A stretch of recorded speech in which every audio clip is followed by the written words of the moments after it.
पाकिस्तान से नया फौजी आए रे। देखही पाकिस्तान से नया फौजी आए रे। करो है सब स्वागत जेना फौजी आए रे। करो है सब स्वागत जेना फौजी आए रे। देखही पाकिस्तान से नया फौजी आए रे।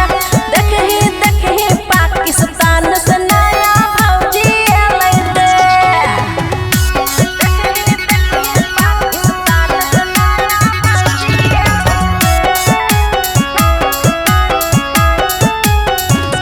हे गए 3 गो पुतारुआ के माई तो होए गे।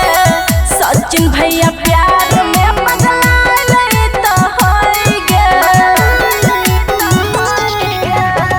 3 गो पुतारुआ के माई तो होए गे।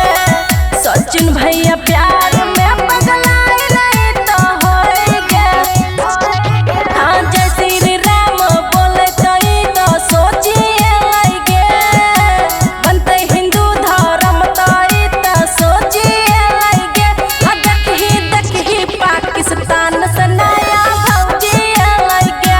देखही पाकिस्तान से नया फौजी लगे।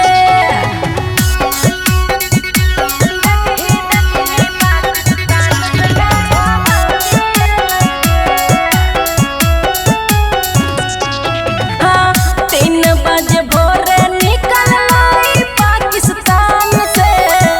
बॉर्डर पार गल गए फौजी तो साल से।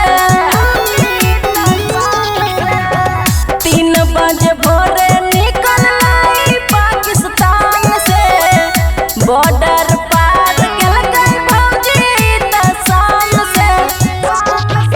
घर परिवार सबे छोड़िए लगे। बलम हैदर शहर के सब भूलिए लगे। देखही पाकिस्तान से नया फौजी लगे। देखही पाकिस्तान से नया फौजी लगे। खुशी रिकॉर्डिंग स्टूडियो बलुआहा।